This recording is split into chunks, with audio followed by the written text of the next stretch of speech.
Hello and welcome to this video on turning a jade plant into a bonsai. Jade tree, money tree or crassula species are all the same thing. They are a succulent that closely resembles a tree with a solid dark brown trunk and a fine leaf structure. Admittedly, it is a slow growing species, so takes time to develop into a bonsai.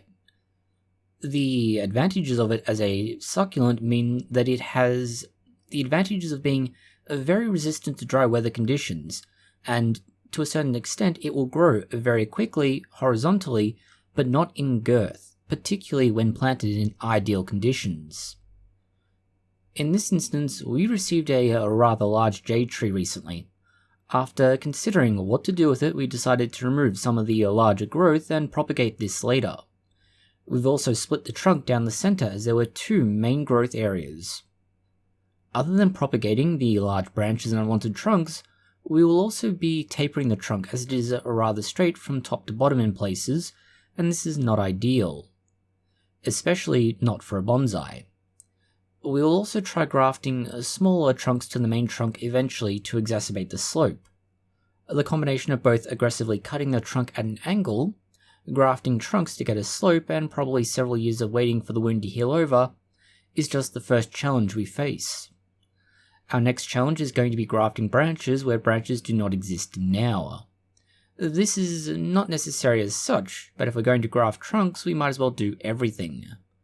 As this is a rather substantial trunk, we'll use a range of grafting methods, and we have a video on the details of each. In short, we'll be using a combination of cleft grafting, whip grafting, four-flap grafting, and side grafting. For this, large branches in particular, we'll use four-flap grafting or similar methods as they are quite solid, and this should work much better given the mass of the branch. One particular example of a different method we're using is to drill out part of the tree and insert the branch into that hole. This is similar to a thread graft, but it's rather more brutal, let's say. Side and cleft grafting is good for the smaller branches we'll be using, and this is because they don't have a large amount of weight. It does mean they won't tear free once we've secured them in position. You could use grafting tape, or as we have jute twine. Where we have a very small number of branches that are solid but had to be cut short for transport, we'll also be using a whip graft. This will allow us to basically bring it back to where it was before we had to transport it, given its size. Once all of this is established and we're reasonably happy with the work done, we're going to pot this up, and this will involve putting it in new soil with fertilizer and trying to protect it from the elements. Any frost or extreme heat now could lead to the grafts failing, new roots dying, and the jade tree experiencing massive setback. Worse yet, if a sudden and poorly drained downpour causes rot to develop, the large open wound will be a significant liability in that respect. For that reason, we're going to try and remove as much of the dirt around the root ball as we can now to repot it, but we'll be using a well-draining and relatively organic-rich mix. With so many changes to the shrubbery of sorts already, we'll have to leave it for the next 6 months. We don't want to disrupt it any further, as this will have been quite traumatic given how much we've cut off of it, how aggressively we had to graft, and the other work we've done. From that point 6 months from now, we'll look at both pruning for shape and possibly developing sacrifice branches. This is notably so that the lower branches on the tree begin to thicken into suitably girthy and substantially lower branches. There is obviously the large branch in the lower left, which we don't want to touch at this time, but those that are just above it will need sacrifice branches. We may also look at grafting new tertiary branches for appearance, although this will be done later on, as at present, grafting these would either be adding them to the grafts that are already there, to those that are not yet large enough to receive a graft, or simply being too much pressure on the tree when it's already relatively weak. One thing we have done while we are able to now, and will continue to do so forwards, is to prune for ramification and reduce foliage size.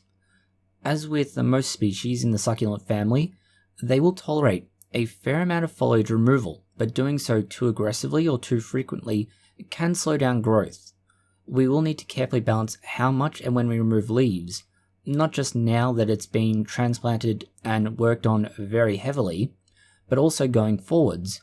We don't want it to stop growing entirely and enter into a protected state, but we also want to encourage branch ramification and reduction in foliage size.